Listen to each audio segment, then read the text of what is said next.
Hello.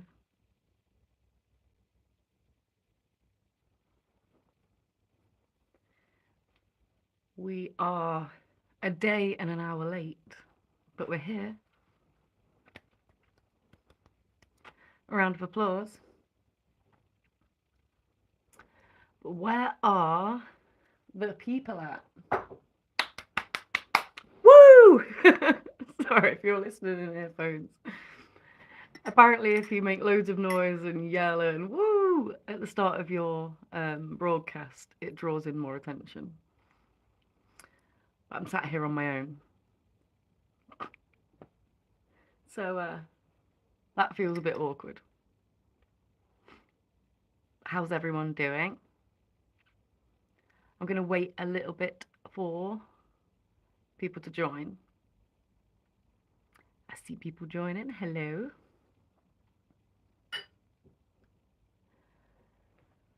I have my coffee, or well, a quarter of a coffee left now.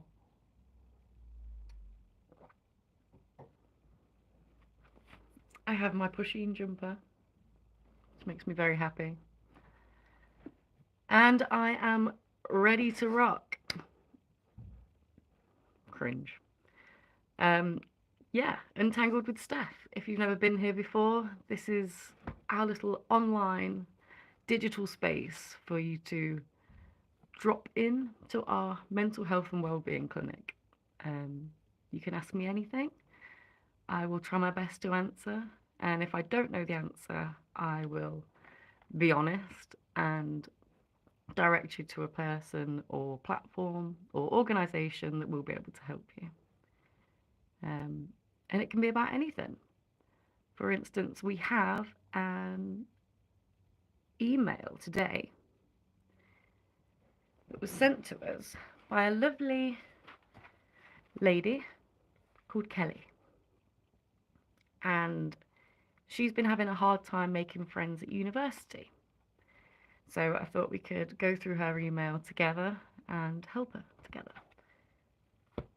But before that, the reason I wasn't here yesterday and have been later today, new developments in my health journey. I did some blood tests. Hey there, Arthur Perez, or Perez, however you're pronouncing that. I love the name Arthur, that's my nephew's name. It's a stunning, handsome name. But yeah, I had a blood test, and I have to have these generally anyway for my ADHD medication. And they saw, I got a message yesterday saying that my vitamin D levels are low. I'll wait for you to make the jokes. Vitamin D, not enough of the D. I'll give you some time. But yeah, low in vitamin D, which obviously, look how pale I am. I live in the middle of the UK. We get very little sun. So, kind of a no-brainer. But I was looking at what what the impact of having vitamin D deficiency is. As far as I knew, it's bones. And I was kind of like, okay. I've always like wondered, like, do I have osteoporosis or like arthritis? Because my bones, after walking and exercising, do hurt. So is that included? I'm hoping that's something to do with that. Another thing I didn't realize is skin issues. It causes eczema to be far more inflamed, far more itchy. And oh my God, Rick's saying, no jokes, I had that. I took vitamin D 2000, raised it. So yeah, I've been prescribed vitamin D supplements myself. How did you find? Was there any side effects? I imagine vitamin supplements are quite easy, right? In terms of getting used to them, not such a harsh chemical to be absorbing. Sultan is saying, I'm from Indonesia. Shout out Indonesia. That sounds amazing. I wish I was in Indonesia right now. Do you say Merhaba. Am I saying that right? I don't know. Do I? I love you. I love you too. Okay, thanks, Rick. I appreciate that. No side effects. So I'm going to be starting them today, and I'm wondering how much of my issues will be solved by just increasing my vitamin D levels. I'm excited. I'm excited. You can feel like you go for so many years just hitting a brick wall of like, what the hell is going on with my immune system? And I just thought that from having eczema and through going through a medical trial where I had to stop my steroids, just completely cold turkey went off them for around a year. And it's felt like I haven't been able to recover since that. So I'm hoping. Can you make a heart, please? I sure can. That's we have the millennial heart, and then I believe with that there's another heart that Gen Zers do, which is it looks very pretty if you've got your nails done. But hope that's good. Get B vitamins. Lupus. Do you know what? I've looked at the symptoms of lupus, and they quite coincide with other ones, right? There's so many autoimmune deficiencies, and I've learned that I have an overactive immune system. So a little bit of dirt, my body thinks I've got like acid on me and it will really inflame, trying to protect me, but it's just a bit, um, what's the word? Aggressive. It doesn't need to be that protective. Um, so I've had thyroid tests, I've had absolutely loads of them, and the most I was told is that I had protein and blood in my urine. Nice bit of information, you know. And they said I had an infection and to give me antibiotics. And then when I asked where is my infection, they couldn't answer. Um, so it didn't really make any sense to me. Local things, hi there, how are you? Um, but yeah, I'm just excited. Sounds like a UTI. Again, not a UTI. I've been my passing of urine, whatever, completely normal, no pain. Um, Sepsis was also considered because of my skin. We're learning, right, that eczema is about, we thought that it was this solely due to inflammation making you itch, and then just that cycle of once you itch once, it makes you need to itch again and further, and it starts with a little area and it grows. We're understanding now that not ADHD, eczema is due to, at least chronic eczema that people struggle to get rid of, is due to a type of staph infection that is literally across the whole skin. And apparently a lot of people have this, and it's vital basically for keeping you alive and keeping you healthy and your skin healthy. But too much of it can cause infections and lead to sepsis. Um, do you know twice? That's an incredible question. I'd love to answer it, but I don't quite understand what you're asking me. Do you know twice? Feel free to reframe that question and I'd happily answer again. But enough about me. I'm not here to discuss my journey fully. I just wanted to start that and explain why I haven't been here and what I've been trying to work out. But we're here now, and it's your chance to ask me anything you would like about mental health, well-being, if something's troubling you at the moment, if something isn't seeming right, if you've got a relationship that you're questioning, if you've got something that you need to tell someone and you don't quite know how to. All these different things I'd love to be able to help you with, and this is our time to be able to do that. I love you so much. Thank you, sweetheart. I love you too.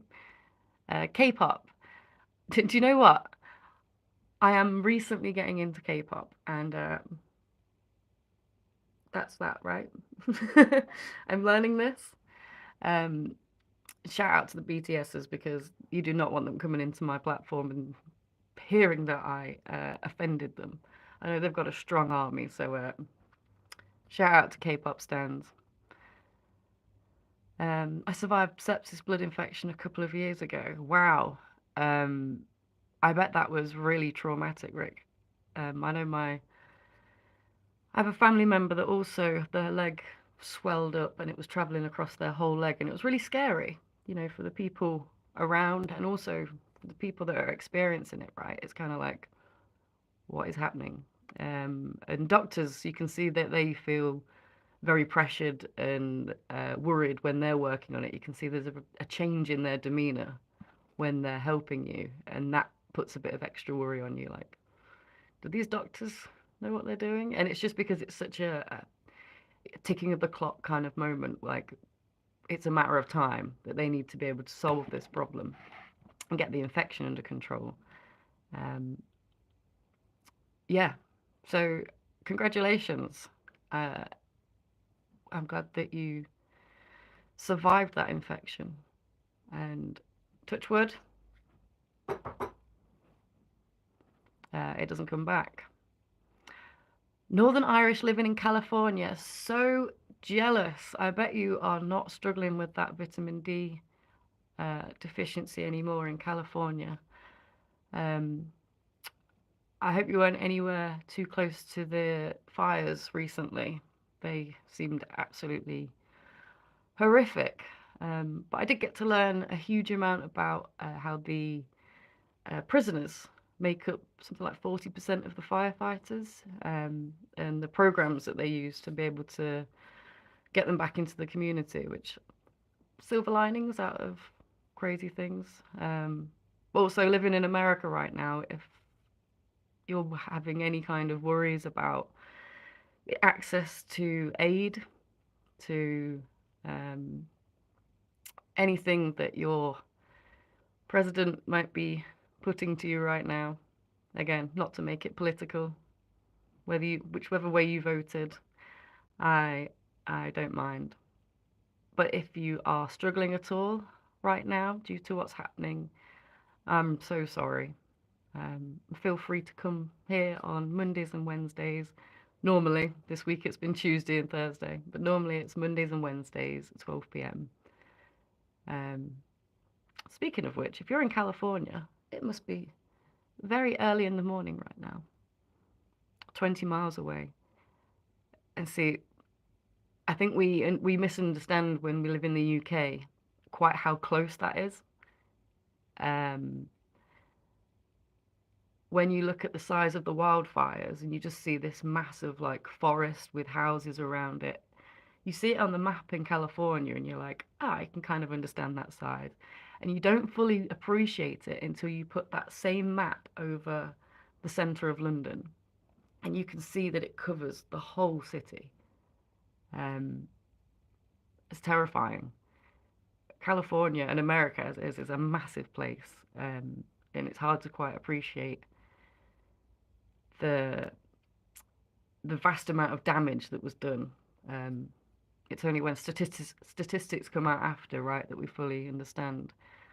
I have PTSD. Sorry to hear that. 5:12 a.m. Are you struggling to sleep right now? Um, I'm sorry to hear you have PTSD. It's not a good one to maintaining a good level of mental health, mood stability, but also having that compassion for yourself, right? Because PTSD, my word. Oh, a tiny little bird's just walked past. It was way too quick. I'd have shown you it. A little blue tit. There's another Sherman Oaks fire yesterday. It's crazy, right? And then you've got the conspiracy theorists on top of that, and then trying to block federal funding for aid. Like, it sounds terrifying. I can imagine, yeah. The images coming through the news, just seeing them, they really hit you, And there's so many ideas of, oh, it's just the rich people, their house is burning, and it's lasers, and it's covering up Diddy parties, and it doesn't help anyone, right? I think the understanding that climate change is real and it's happening. I mean, what Diddy parties happen in Pasadena or the Palisades? Altadena, sorry, not Pasadena. Like, I was unaware of these Diddy parties in these areas, like, but never mind. What makes the heart beat? Very good question. So, the heartbeat is literally pumping blood. But what we need for that to work is oxygen. We need the right level of blood pressure. We need the brain to be working, to be telling the heart to beat. We need oxygen in the lungs, so that's breathing properly. There's many things that makes the heart beat, but we need it beating. Palisades fire, 35 to 40 square miles. It's just unfathomable, right? How do you? That's just insane to me. And yeah, I think we need to stop looking at the conspiracy theories now. Not to say they're not fun. I love delving into some ridiculous conspiracy theories, but quite a lot of them, when they're coming out at a time like this, and we know that our media will play on our fears. That's what gets you to tune in. If you've noticed, the news doesn't really cover like the great things that have happened around the world. They cover the scariest, the worst, the most threatening. And it's a way to keep you looking at their stations, feeding into their media because they get the interest. That's what they're trying to get, your attention. And also there's the controlling peoples of the media, like what side of the political spectrum are they on, and what are they trying to get you to fear so that you vote for their policies. We see a lot of that happening. So when a natural disaster happens, of course they use these moments to prey on your fear, to separate you further from fellow man. Ah, a little box with a kitten in it, just like my Pusheen. I love Pusheen, by the way. I'm 33 this year, and I will never not like cute things like that. I used to hide it from a lot of people.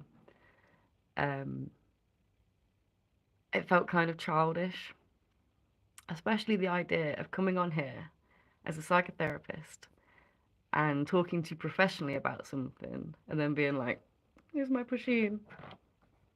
Here's my cuddly thing." It took me a while to realize, through my counseling course actually, that these are the things I should be bringing into my session. These are what make me, my authentic self. What city are you in England?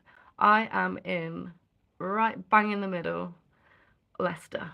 But technically where I live in Leicestershire is in between bang in the middle of Derby, Nottingham and Leicester. A little place called Loughborough. If you've heard of it, we had a big part in the 2012 Olympics. I don't know if that was the right year now. Headbutting bullets. Nice to see you back. I once purposely shut down my estrogen production because I was really struggling and depressed and need to do work. What do you think about that? Purposely shut down my estrogen production, as in you took hormone blockers or some sort of biohacking. Couldn't deal with my feelings at the time. So in terms of, yeah, what were you using to block estrogen? Because I think it can be a misunderstanding, right? That this idea of having female hormones and too many of them is what can make you feel solely depressed. And much of it is connected to hormones. Don't get me wrong. And how did you acquire these? Were these prescribed to you by a doctor in order to do this? How were you obtaining the estrogen blockers? And what was your experience? Did you find that they did help with your depression? For me, I'd want to look at a whole load of different things. What's making you depressed? quite often in this modern world, um, you go to the doctors and they will instantly, it's the medical model in the UK. We start with the lowest um, and with increase. So first we see if you've got depression. You've expressed symptoms of depression. Let's put you on SSRIs, antidepressants, because they are cheap, because they don't require a waiting time. They are instant. Um, doesn't How many of these people actually do they help? Why is this person depressed? That's what the sort of thing that I wanted to be looking at. So I think for me, I first went to the doctors and it was put to me that I was depressed. I took antidepressants, which didn't work out. Um, but moreover than that, why was I depressed? I was depressed because I lived and breathed within a system that did not support my ADHD, that did not support my autism, that didn't support my bipolar. And it just wasn't conjunctive to me having a good mood. We understand now that bipolar has a huge impact on mood. We understand now that ADHD has a huge impact on mood, anxiety. So straight looking at I was depressed, I'm not saying depression doesn't exist, but I think more looking at how this may be happening would be more efficient. Bought online, not prescribed. I've taken testosterone before, so I understood I could shut it down. Um, yeah, I mean, in terms of testosterone and estrogen, there's a lot of other aspects outside of mood that these things change. So, taking testosterone, for example, we understand through affirmative care that it can make you put on body mass, grow hair, and similarly, the opposite sort of things with estrogen. Um, so, rather than just looking at the hormone implications of how it's affecting your mood, I'm worried that you would end up getting extra curriculars, if you like, extra effects that you weren't looking for. Um,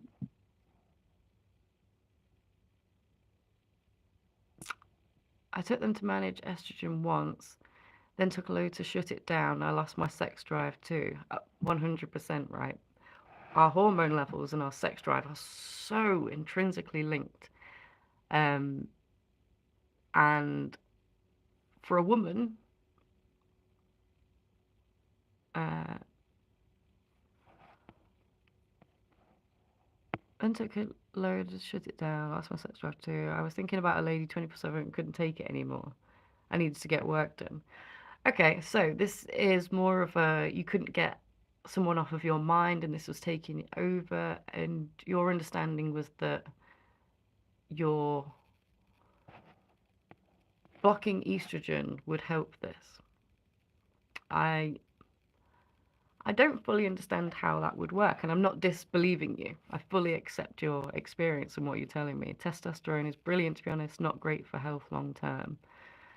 I think all this kind of work should be done under the guise, under the advice of a professional healthcare um, provider. I worry that dabbling with um, such chemicals would lead to adverse effects, and that's just from a place of worry. Um, Makes you cold and apathetic, to be honest. And I'll be honest with you, I don't think they're two um, personality traits or ways of being that we should really be welcoming. We don't want to be cold in this world, and we don't want to be apathetic. And I know it can feel like you may really struggle with too much empathy at some point, in the fact that you're too empathetic to the point of people pleasing and getting taken advantage of, or you feel like being too empathetic takes up a lot of your time, that you can't focus on your own things because you're too focused on others. But I don't think they are necessarily coherently bad things. Um, but yeah, it's very interesting, and you've made me really want to go away and look at how often is this being done. Unfortunately, it's not something that I am very well versed in. Um, I just need to stop caring so much. It's debilitating loving someone you can't see. So it feels to me like you might be feeling a little bit of heartbreak. Like there's a relationship that you would really like to happen but can't happen. Whether is that distance, is that not non-reciprocated feelings? I understand, yeah, we do the things we do when we're desperate, we definitely can't be judged on. I will always hold space and be open-minded to anyone's experience. Um, but needing to stop caring so much. What was it that you cared so much about? It's it's that idea that you were unable to shut off those feelings when you need to. Were they taking over your life? Um, it seems like a little bit of addictive personality. Like you're really almost craving. Do you know what I mean? Almost like a chemical to have that connection. Um, what is your? Do you understand your attachment style?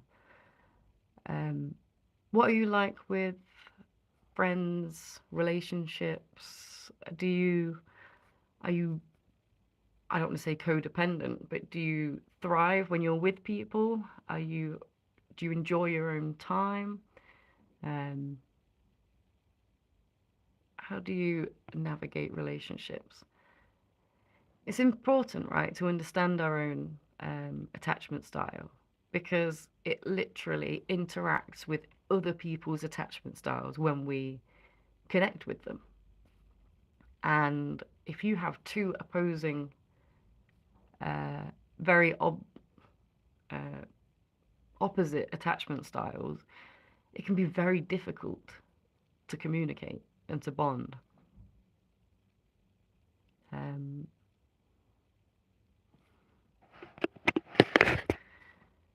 but yeah, sometimes, unfortunately, there are relationships that we wished, hope had worked out, that for whatever reason, that Romeo and Juliet cannot be together despite how much you want to be, is a reality for many reasons, whether it's cultural, geographical problems,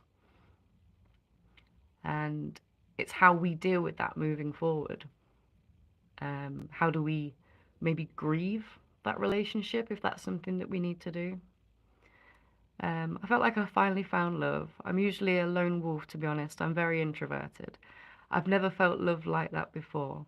I think about her before I sleep, and when I wake up, it's unbearable. Okay, we've got the feels. There's a strong attachment, right?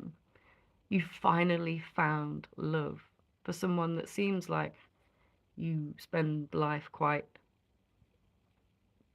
solely on the ones.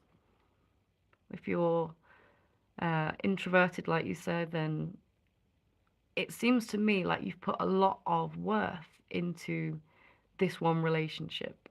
And it's because it brought out something in you that you really like to see in yourself. That love, to experience that. Wow. It's a fantastic thing in this world is love, and it's something you can't buy.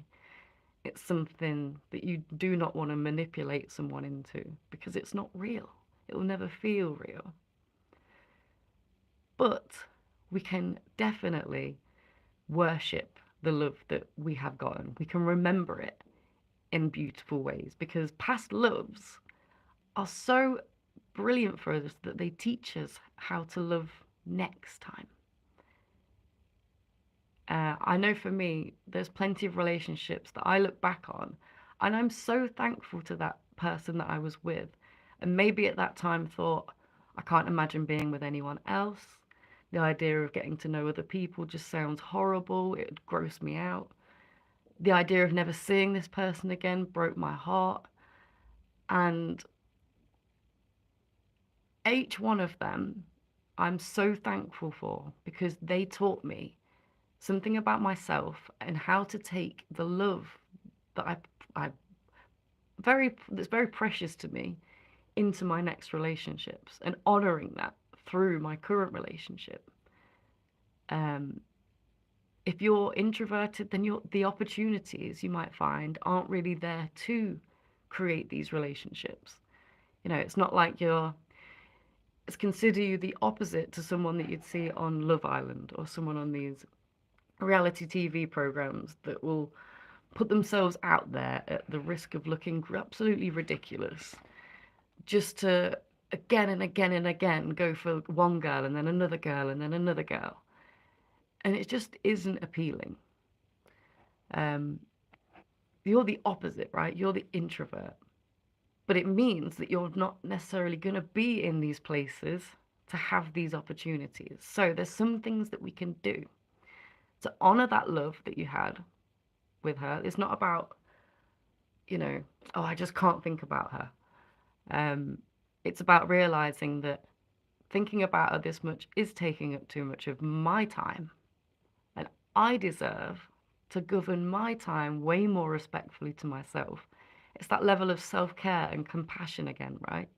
Of understanding, you know what, it is hard to stop thinking about them, but I get to make the choice to not think about them all the time and to focus on things that are really going to be good for me and the next love that I can find. And that next love might not be the final love either. All these things are just a part of the journey until you do find that love. Um, and like I said, yeah, if you've never felt love like that before, then it's going to be even harder to let go. With each love that you have, you learn that it's the worst thing ever, the most heartbreaking feeling to end a relationship. But knowing that this too shall pass, like most suffering, it has to, right? But it has to hurt that bad, else it didn't mean anything. That's kind of the the cruel price we pay for being connected with someone as a human. Humans are very prone to suffering and illness and injury. We're like kind of crappy designs compared to like all this medicine that we had to develop just to make sure that humans lived longer is ridiculous. That women survive childbirth. Evolution kind of screwed the humans in terms of how well our bodies work. But that is for a reason. It is because we need to rely on each other for support. Not everyone is 100% healthy and active and able. So we need community to feel connected, to have these experiences, to be loved. Um, you're actually great to talk to. I really appreciate you. It's nice to hear others' opinions. Oh, you're very welcome. I love that. You're more than welcome to come and talk to us about anything. But there's so many things that you can do to honor this love. And one of them is to grieve it.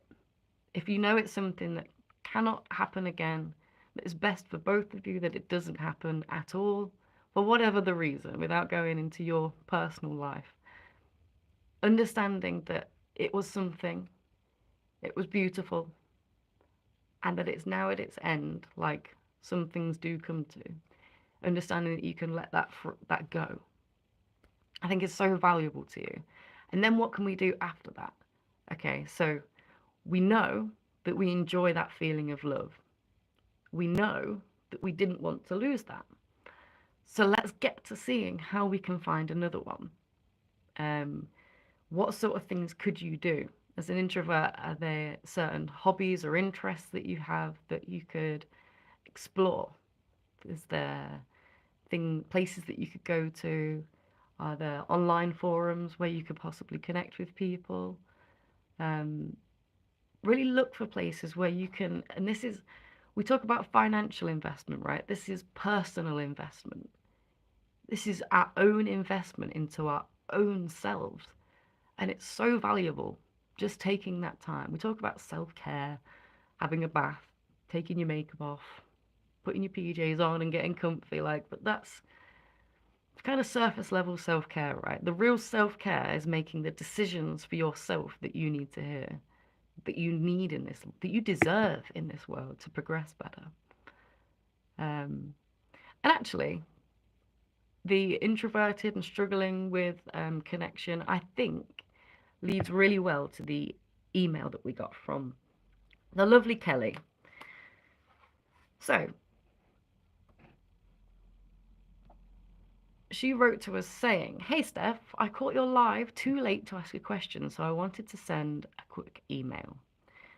You spoke about feeling different in society, which can lead to isolation. I started university in September. Congratulations, shout out. And I'm having a hard time making friends. It's a very common issue. I don't feel like the people I live with like me, and I can't help think that's because they think I'm weird." Okay. "My parents keep saying I will make friends, but it still hasn't happened. I'm enjoying my course. It's what I want to be doing, but I can't seem to engage with group seminars or group projects. I feel so uncomfortable and lonely. Am I best to go home? How do I make friends? How do I fit in?" I'm so thankful that you sent this email because, first of all, I'm so sorry that you're having this experience. University is sold to you as a time that you find yourself and your friends and your comrades and the people that you can really learn to become who you are as an adult with. You know, it's your first time living alone for many people. Um, so to hear that you're struggling to make these connections, I'm really sorry. It can make your experience a lot more difficult. But there's a few things that I think we should unpack here. There's some facts. You're enjoying your course. So before we quickly leave the course and go home, I think that's worth entertaining, looking at that. Your parents say that you'll make friends. Is that because they've evidently seen you make friends in the past? Are they just trying to get you to keep yourself there? Maybe persist a little bit longer? Um, Also, fitting in. You said a question there. It was, "Am I best to go home? How do I make friends? And how do I fit in?" And before that, you mentioned that you're worried that the people that you live with don't like you, and you think that's because they think you're weird. One, I'd love to understand further how you interpret the word weird. By weird, what do you mean by that? And on top of that, what makes you believe that they think that? What evidence do you have for this? Is it purely assumptions that are based on fear? Um, because I know for me at university, it is a place where you have to put yourself out there. And if you struggle with being introverted and being shy, maybe a bit of shame about who you are, and showing up to a big group of people that can confidently socialize, um, sometimes that can lead us to do things that makes us slightly unapproachable.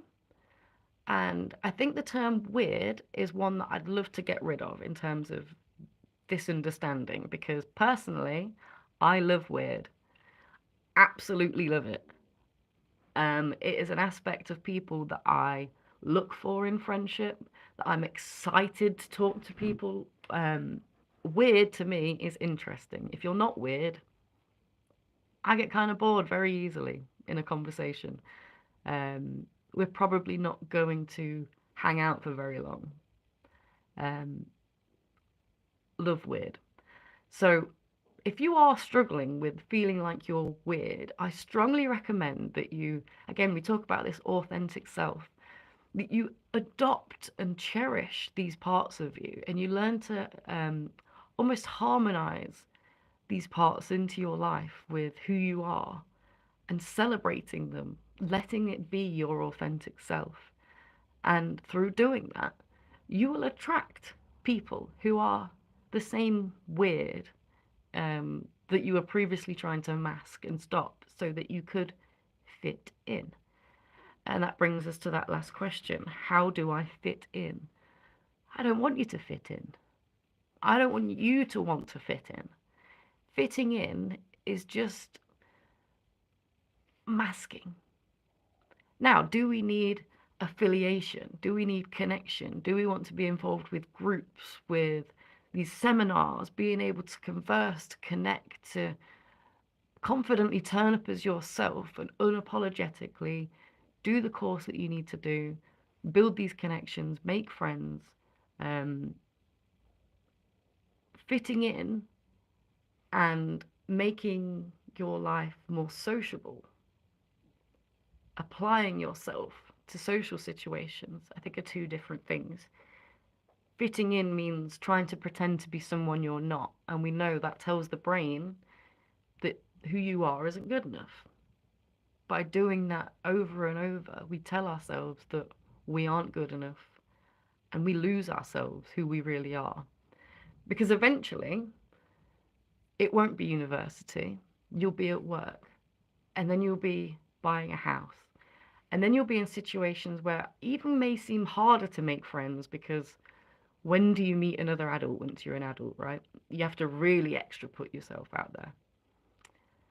Moreover, past that, people have finished being their weird self, if you like, at university. They get their extremities out of hand. They get all their drinking, their partying, their not prioritizing things that you should be in life as an adult. So I think getting through university, being your most authentic self, will prepare you to being your most authentic self where it most matters, and that's for the rest of your life. So trying to practice your living authentically while you're at university. And you say you like your course, like, Kelly, girl, that is like 70% of your problem sorted. And a really big reason not to leave university, in my opinion. What your decision ends up being is completely yours. And I hope that just talking about this gives you a bit of food for thought for how um, you can tackle this problem yourself. Um, so, but my advice, am I best to go home? Personally, from what I've heard, I don't know. Not enough evidence for me. Like I said, what do you mean about weird? Are you sure these people don't like you, and what evidence do you have for that? Is it valid that they possibly think this? And is there anything you can do to change that? So, how do I make friends? At university, like I said, it's going to be way easier than when you're in a job. What you can do to make friends at university is you can search for, like I said, common interests that you like. There's going to be a ton of societies that you can join. Many of them are free that you can just go along to. There are loads of events that happen throughout the university premises themselves and the surrounding area. So whether you're at a campus university or one that's within a city, there's going to be club nights, events, quizzes, pub things, things that you can attend to try and practice turning up as your confident, willing, open-minded, ready to make friends self. And sometimes this, if you're coming with shame, this is going to feel so unnatural. It's going to really put you out of your comfort zone. And to that, I say keep going. When you feel the discomfort, just keep going. I know it feels unfamiliar. I know it feels worrying. But if you turn up and you struggle to make eye contact and you struggle to communicate further, you may feel like you're coming out with the exact same problems. There's only so much other people can do for you in a social situation. And if you started in September and by now people might have an idea that you're not sociable, that you don't like to mix with people, that you're introverted and happy being that way. You know, there's assumptions that we can make about other people, and there's assumptions people can make about us. And if we leave no room for that ambiguity, if we literally put ourselves out there and say, "Hi, my name's such and such," or you go onto a forum and you say, "Hi, I joined in September and I've been struggling to make friends," just coming as your authentic self, people will recognize that. There's going to be plenty of people at your university and universities across the world that understand how difficult it is to make friends, how difficult it is to open up, especially at a time when you've just left your family home potentially for the first time. It's stressful. Um, in terms of your housemates, is there something you could arrange with, whether it's a formal sit down meeting where you talk about this is how I'm feeling, or maybe you'd like to approach it from a bit more of a fun angle? You could suggest that you all go for a meal. You could suggest that you all go and do something like play a game, watch a sporting event, go to a gig, a concert. Could you cook for them? Is it something that you could, you know, acts of service? Um, and also asking them, is there anything that would help you with us living together? Anything that I could do? Maybe there's a part of a cleaning schedule that they've been uh, unsure about asking you to join.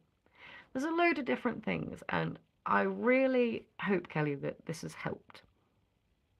Um, get in touch with us. Let us know how this is going. Um, let us know what you decide to do.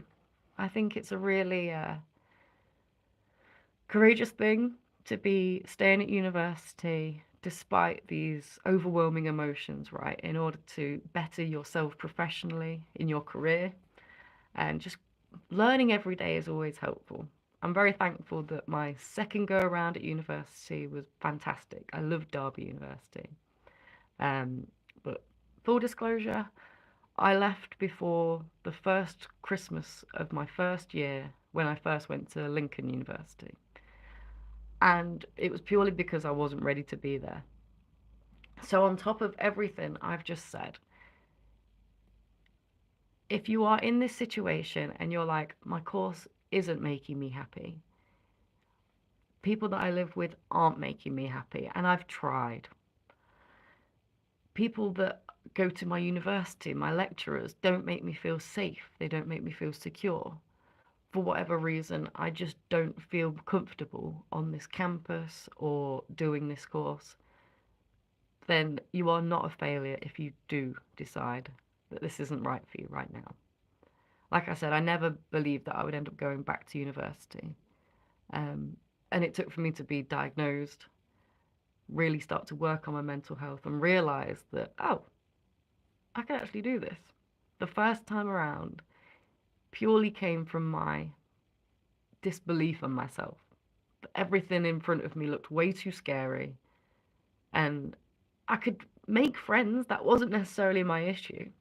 It was more I'd made the friends and I didn't really want to hang out with them that much. I didn't feel fulfilled. And why was that? Because at that time, I don't think I really liked being with myself.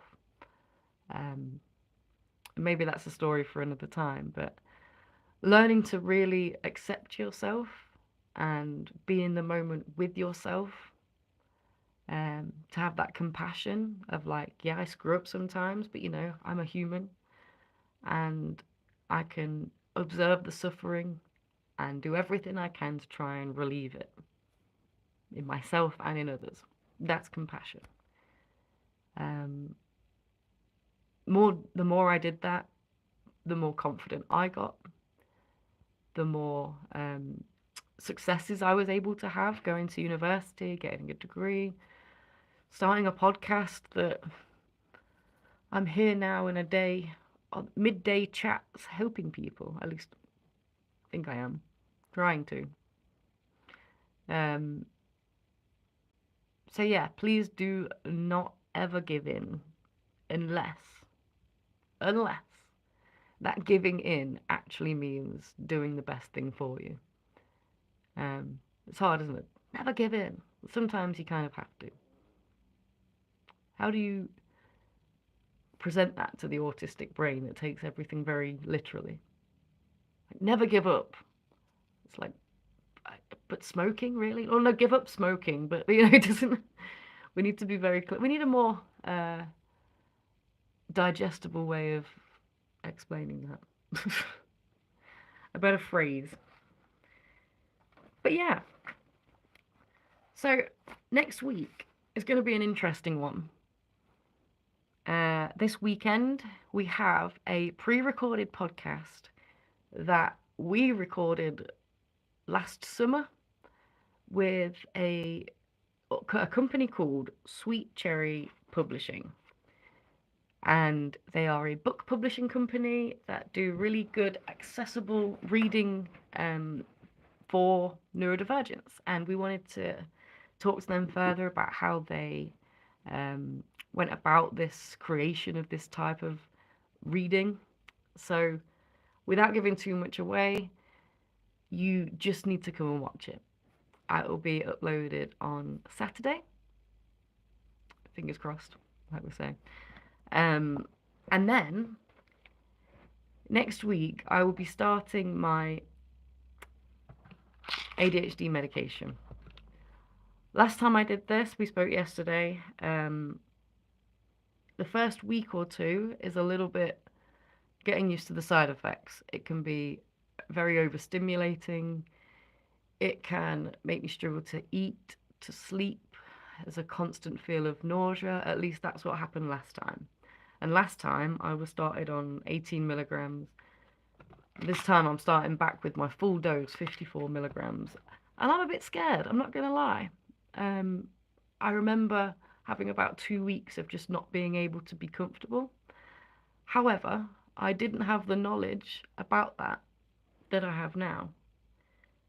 So we're going to do things differently. I understand that inability to relax is my body's need to do something. It's my brain needing something to focus on. So rather than succumbing, if you like, to the nausea and knowing that if I can go out for a walk or if I can work on something, some sort of paperwork or something that keeps my mind active, then that might actually be better for me than just sitting there waiting to feel better. It's like imagine trying to relax while you're on cocaine. It makes no sense. So yeah, I'll be doing that. How the lives go, who knows? We may just have a walking, talking live.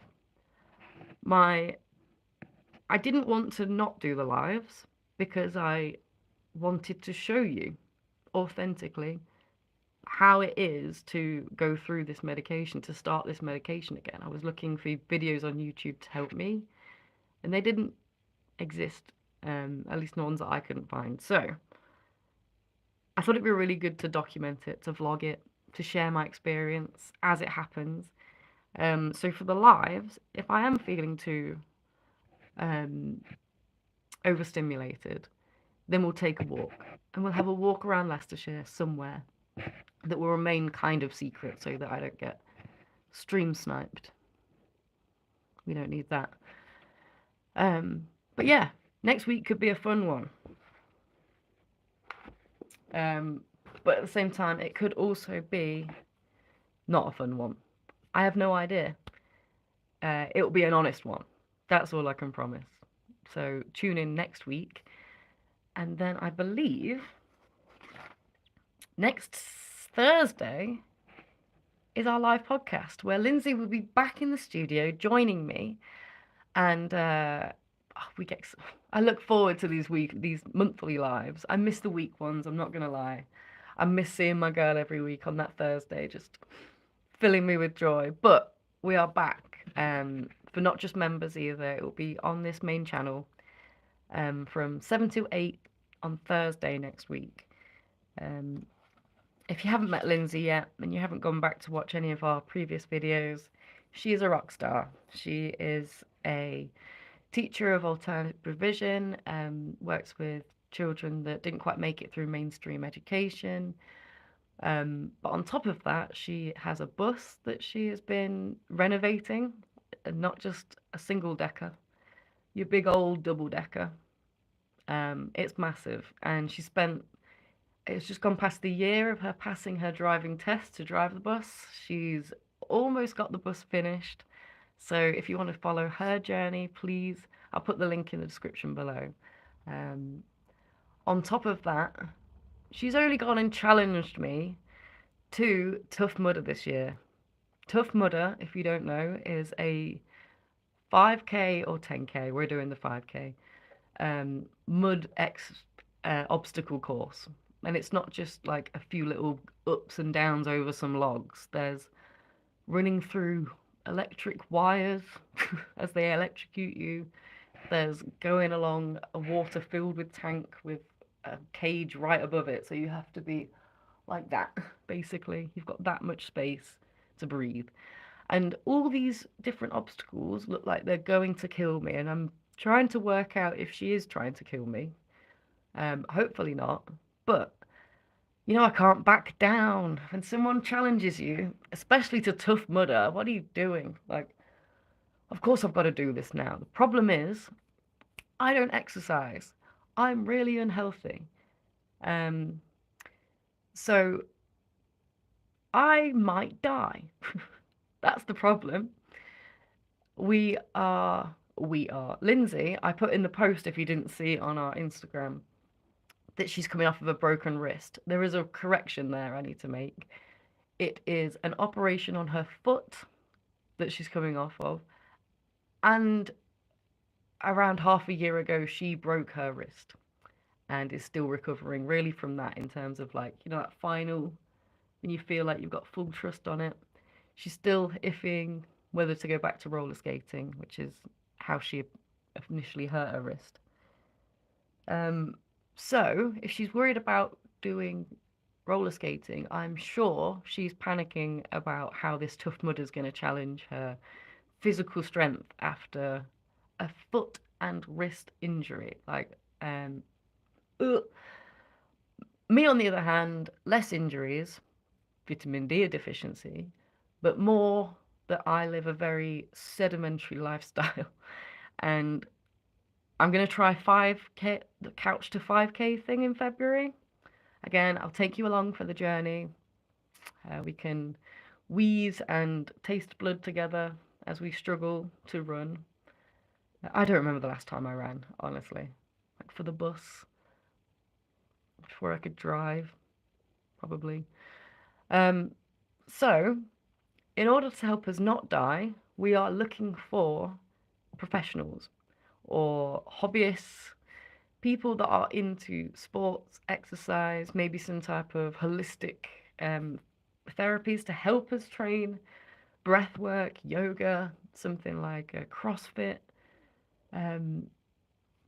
There's so many different disciplines and ways of getting your body into the way that you want it. So if you would ever like to collaborate with us, if you think you have any past experience with a challenge like this, if you have an organization or a platform that you'd like to promote, please come and help us. We can spend some time with you, you can train us, and we can show your facilities, what you offer, and just kind of, collaboration. That's the idea. But collaborating in the hopes that we don't die at Tough Mudder. That's what's on the line for us. Our life. Hey Jenny, again. Hey girl. I have a friend with Asperger's. I'm super patient with him, but some days he's very miserable and it's hard not to take it personally. He doesn't seem like he wants to talk about his problems. Yeah. Okay, so Asperger's, I don't know if it's the same in the US, but in the UK, we kind of dismantled that term. It's all under the autism spectrum, um, mainly because Asperger's was um, first coined by Hans Asperger's, a um, Nazi scientist. So we try not to look too much into that term. We kind of discredit that a little because he differentiated your savants, your special autistics, with your ones that just scream and break things and are just detriments to society, apparently. Um, so, in terms of you're being super patient with him, some days it's very miserable and it's hard not to take it personally. I get it, right? And there's actually a ton of people in my life that aren't autistic as well, that they just drain me, man. They just drain you. And there's a type of depression, um, and it's known as, if you know that Victor Meldrew, if you know UK comedy, One Foot in the Grave was a comedy program about a very miserable old man. But it was very funny because it's quite relatable because we all know a Victor Meldrew. Another way of understanding it is this like Eeyore depression of like everything is just so low and bad and you complain about everything. And these people really can drain your energy. I know as a therapist, it can become very tiring when you find yourself having the same conversation with someone and you just feel like you can't get through to them. But it's at those moments that you recognize how difficult it is for them to really change that frame of mind, to really change that perspective into one that's more full of gratitude and compassion. So it's hard not to take it personally. I promise you, it's not something to take personally, and that's where our own safety, our own boundaries come into place, right? Just because your friend has a certain condition or diagnosis does not excuse them for bringing negativity or impacting the relationship negative, right? They don't get a pass for that. You can have that level of understanding of it. Okay, they struggle with this, therefore I will accept this amount of leeway. Past that, I need to be looking after myself and my own mental health, my own well-being. In which case, when it gets to this point, you can say to them, that's when I'm going to remove myself because it doesn't help me. It makes me feel poorly. It makes my mental health go down. And that's just a boundary. A boundary isn't don't do that. That's a demand. A boundary is when you do this, I'm going to take this action. That's you setting your boundary. And people generally can respond to that quite easily. Um, they might take it personally initially in the beginning, but if you're really good friends, this shouldn't be something that should be hard to work out. Do you know what I mean? He just seems like he doesn't want to talk about his problems, and maybe he doesn't, you know. That's a common problem with some people. They don't want to talk. Maybe they were brought up in a situation in childhood where they were made to feel like they couldn't talk, or if they did talk, then it would end in bad consequences. They were told to shut up and put up with it, get on with it, be a man if they're a man, you know, this idea of toxic masculinity, who you're expected to be. Um, Yeah, should I approach him or leave him alone? It's completely up to you. If you can see that there are certain subjects that he's not comfortable with, and you're happy living with that friendship that stays within a certain diameter when it comes to conversation, like, are you okay having this relationship and it never going to these points? Because sometimes it might not be necessary. Sometimes they just don't want to talk about that area of their life, but they're happy to talk about others. However, if you feel like you're only getting that, hello, how are you? Yeah, not bad, mate. Yeah, me neither. All right, mate, see you again. Like, that's not very conductive, right? Do you want that friend? That's for you, a decision for you to make. What does that friendship look like to you? How would you like it to be? Um, in terms of you wanting to have a friendship and you want to try and approach him and talk to him about something, approach in a open-minded, non-judgmental way and say to them, I'd really like to talk to you about this. And if they say, I don't want to, or give you some kind of reaction that shows they're not interested, then you can say, I'm noticing right now that this isn't rubbing you the right way, that I may be annoying you trying to talk about this subject. I've noticed this subject has triggered you a little. Is there a reason for that? Is there something I can work through with you? Because I'd really like to understand that part of you as your friend. Um, Putting it into a purely like, I want to understand you and your like what you do. There's no judgment there. There's no blaming. There's no guilt ridding. There's no like, hey, when you do this, you make me feel really like, do you know what I mean? Put it to them. Um, Hi again. True Vibes Clothing. Shout out. Message redacted, but I did kind of see. Um, Sorry you missed it earlier. That's completely fine. Don't worry. Um, if you haven't been to True Vibes Clothing, by the way, click on that link right there. I'm going to. They're in the chat. That's where I mean. That's where the link is. I'll put it in the comments below as well. They literally made. Lovely Peter made the most amazing video talking about our um, exercise books. So, for anyone that doesn't know, this podcast comes from a different human design, ADHD. But really, the word in there that you want to focus on is different.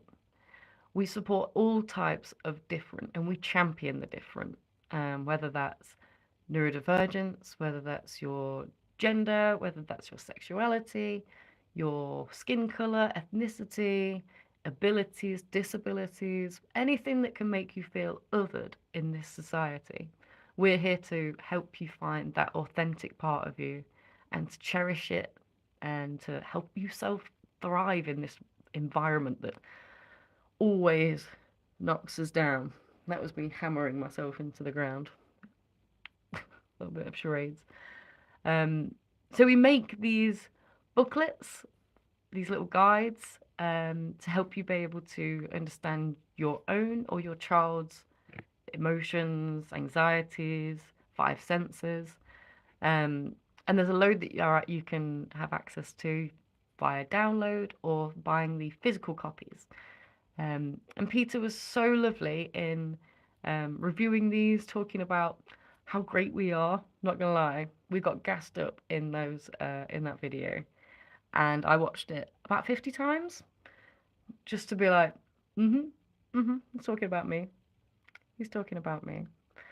And literally, when a brand that creates something that you are so wholeheartedly about, like, oh, True Vibes Clothing, if you like an alternative kind of clothing brand, it is perfect. The quality is great, the prints are fantastic, the designs are amazing, Peter. You are so talented. And then to see that brand recognize you and appreciate you, I wanted to cry. I really wanted to cry. So I'm so thankful for that, Peter. Thank you so much. Um,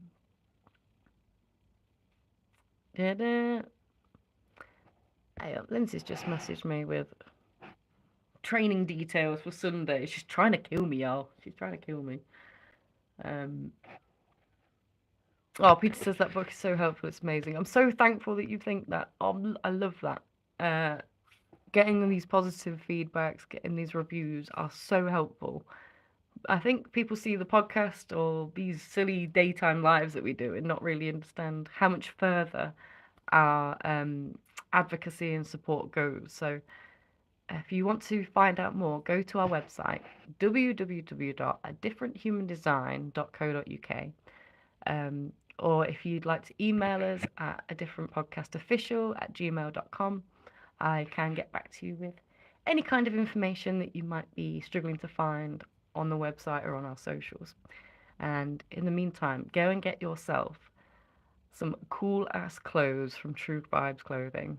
Um, they're a huge advocate for neurodivergence themselves, so proper holds true to my heart. I love it. Um, Going back to headbutting bullets, do you think he wants to show I care? He does. You think he wants me to show I care though? He doesn't show much care for others' feelings, so I don't know if he wants that or not. Without being that guy, I have absolutely no idea. Should I try and cheer him up or leave him to come to me when he wants to talk? So, again, this is a decision that is only best made from you. What are you most comfortable with? Is this a friendship that you really want to try and get that connection from? Are you doing it purely because you feel sorry that they don't have that connection, that they're missing out? Um, because you can try as much as you want as long as you feel comfortable. I would say the second that you feel like you're wasting your time, that your effort would be better spent elsewhere, that you deserve a friendship that actually reciprocates and offers you something that you would like to give to them. You know, this caring for them, wanting to cheer them up. Um, yeah, really work out to you. What does it, is it important to you for you? And is it useful to you? Um, we don't want to be over trying to help people at a detriment to our own mental health. Do you know what I mean? Um, Sometimes we have to put those boundaries in place and say, okay, I'm getting hurt here. I'm taking it personally. So what you said earlier about, it's hard not to take personally. Yeah, it's hard. And doing that over and over to yourself puts yourself into that same level of stress as if you were to constantly talk to yourself negatively. The brain, like we say, cannot differentiate between fantasy and what's actually happening. If I think about a cheeseburger and start going through Uber Eats to order it, my mouth will salivate and prepare, my body will prepare to eating a hamburger. Uh, it's got no idea that I'm just looking at the menu. And it's exactly the same with putting stress onto you. Um, Peter says, what are we talking about today on this live? Oh, we've been having some good chat. So there's been a load of things. But I think the main theme has been making friends as an adult when you feel like you don't really fit in and you struggle to connect. I think social conventions can be very confusing, um, especially if you've been just left to go and do that on your own at university for the first time and you don't have that support net that you would normally have. Um, when you live with someone that you've never met before, you know, how do you go home and find sanctuary? Um, So if you want to catch up on what we've been talking about, you're more than welcome to go back to the start and fill in. Otherwise, I will be back next Monday. Who knows what life will be like because we'll be starting these bad boys. 54 milligram Concerta XL, that's my ADHD medication that I've not had in a year. And I'm excited to get my brain back. So, pray for me this Sunday. Apparently, I'm training. But until then, I'll answer this one last thing, and then I'll head off and leave you to your days. Do you feel like this country has become less social in general? Everyone seems miserable these days. Maybe I just reminisce to younger days when it seemed better. Um, so, in terms of this country, you live down the Sussex, right? Is that what I'm remembering? So if you're talking about this country as in the UK, It can most certainly seem like it, right? Especially, like I said, our news isn't showing us the good things. It's not showing us about that organization down the road that managed to raise thousands to help a certain cause. It's not talking about the little girl with autism that actually managed to speak Russian um, by year three. Do you know what I mean? Those kinds of things aren't like celebrated and applauded. And that's just two silly examples of things that would make you feel happy. All the good news in the world doesn't get sent to us. What they do is expose us to things that scare us. So, depending on what side of the political spectrum you sit on, if you don't like politics and you say, oh, I don't sit on any, you understand that by living a certain way with your morals, you fit more or less into one or the other. Um, a good way I ask you to understand that is, would you sacrifice being a billionaire if it meant that everybody else in the world or your country lived above a certain level above the poverty line, as in everyone had access to a bed at night, a house, food, uh, equal money, equal pay, equal respect from things? Or would you sacrifice everyone having that equality for you to have £1 billion? And I feel like that can kind of put you in the idea of, do you want to work towards capitalism and the fascist movement that it's heading towards, this like make Britain again, make America great again, this crazy thing that the West is having right now, where you're being convinced that all these problems that you're experiencing are because of migrants and people of color, when really these people are sending this message to distract you from the fact that they don't pay their tax correctly, that they use offshore accounts, that they have so many loopholes and ways of keeping the wealth up there at the top of the triangle. Um, so it might seem when you open the tabloids or you look at the news, or you go on social media, that everyone is arguing. And it can be really disheartening. What I would say is that it can show you a little bit biased.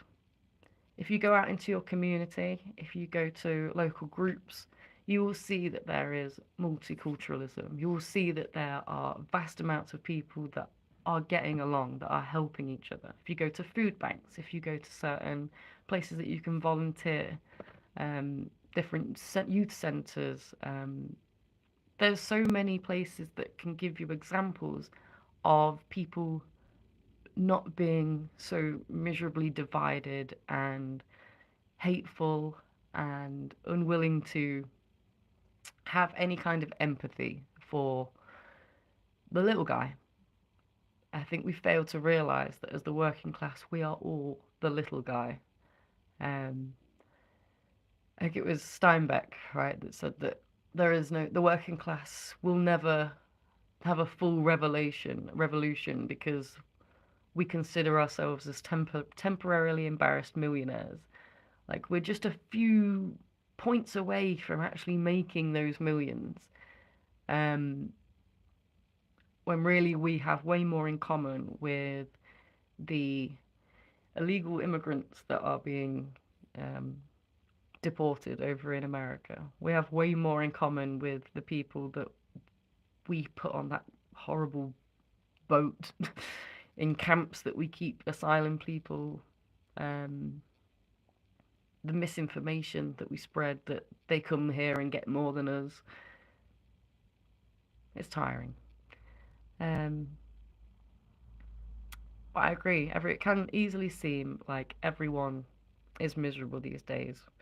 Um, I encourage you to go and seek out, like I said, those evidence that not everyone, not the whole country, is quite doing that right now.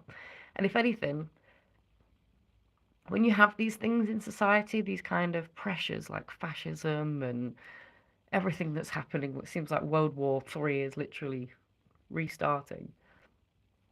Out of that, you do get community. So, for example, before Christmas, there was a load of talks about anti-Muslim, anti-Semitic kind of rallies that were happening from the Palestine war. Um, I was saying something. I forgot it. Da-da-da. What was I saying? That's why I need these. Ah, yeah. There was riots in the UK, right? There was a load of things where Muslim temples were being demolished, people were being hurt, same as your Jewish places of worship. I don't know the names of them. I apologize. Um, it was getting really hateful. And then more recently, when um, Elon Musk was trying to fire the flames with backing Tommy Robinson and all this right wing fascist support that he was giving, it made the people that are used to protesting, right? It's, it's us on the left, it's me on the left. We've spent years protesting for gay rights, for women's rights, for disabled rights. All these different progressions have happened because the left put their foot down. We're used to we're always told that we need to stop rioting, that we need to stop protesting, that the Just Oil lot, right, are just trying to make you late for work, that they're trying to devour culture. What we do is we turn up in droves to combat this, and quite often we see examples of these communities bonding. There was one very recently in, I believe, Birmingham, where they were expected to have these race riots. So all the people from this neighborhood came to the streets to talk, to combat these anti-hate riots. No one ended up showing up from the hateful side. And what happened is these communities sat there and spent time with each other, talking about their own religions and how quite similarly their cultures were in terms of tradition and how they valued family and um, being respected for the labor that they put into our society that we clearly don't equally reap the benefits from. Um, I would sacrifice my money for that if I was mega rich. I think capitalism is the best system. Um, best. I think capitalism is the best system, though. Socialism doesn't harness out selfish desires. See, I'm personally, I'm not for capitalism. I think it will always end up leading to the top having way more control, power, money. Um, Even with the most democratic social democracy, right? I feel like it's fine for a little while, but it will always end up doing that.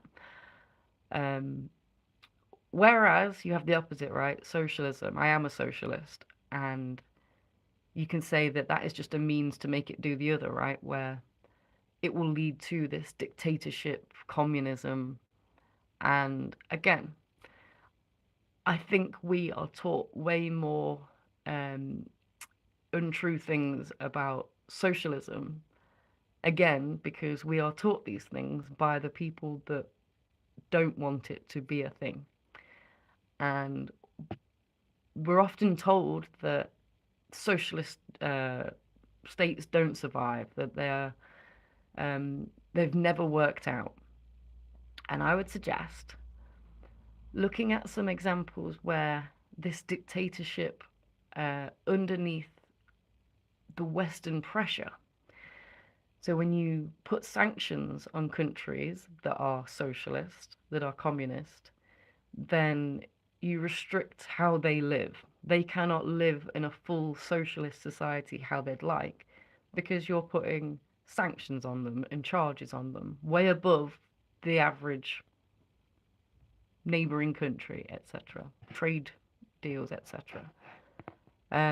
So, what I would say, if socialism and communism is so useless, if it never works, why is so much money put into destroying the rising of these places, of this way of being?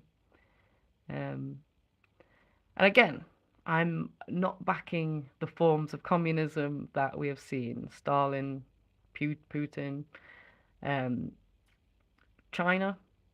Whether you could argue how communist or what they are, they're definitely a capitalist state now. But yeah, I think what's more important now is to understand. I mean, I know for me that I sit on the left, and if you're this much to the left of me, or you're a little bit to the right of the left of me, as long as you are working towards the same mutual goal that we all deserve healthcare, that we all deserve respect, to be working in places that are safe for us, that are clean, that are actually going to pay for our lives. And in terms of new developments, AI, are they going to be taking my job, or will they be allowing me to have more time for my own autonomy? Um, Two different ways of using that sort of stuff, right? Um, a mixed economy gets the best of both worlds. Do you know what? I think, especially for right now, 100%. I don't think in my lifetime I will see any sort of um, socialist regime rise up. However, as long as a fascist uprising of right wing, scary, horrible, uh, yeah, as long as that doesn't take over, I'll be more than happy. I'll be a full on centrist if it means that just people stop being treated unfairly, um, and that everyone has human rights. Again, I know that makes many people angry because some people don't think certain people should have human rights. Um, but I'll leave that to be discussed and decided upon amongst yourselves. Um, my views definitely don't need to be adopted by other people. I simply provide an alternative um, view to one that you may be being exposed to in mainstream media, and not in a way that I'm like, it's the frogs turning you gay. Like, it's just, we don't need to go that far. There's a conspiracy here, but it's often not the crazy conspiracy that we jump on. So, yes, to my uh, economic brothers and sisters, to my fellow politics lovers, my fellow politic haters, I'm sorry that this was really boring. I know people don't really like that kind of talk, but I would argue that life right now isn't just politics. It needs addressing. So if we can do that in a coherent, friendly, polite, respectful way, then I love that. I love that for us, for me and for you. We can do this. Thanks for talk today. I hope you have a great day. Thank you so much for coming. I hope my insights have helped a little. I am going to go away and look more into hormone blockers in terms of repressing mood and feelings. I'm suddenly very interested in how much of a common thing this is, this biohacking idea.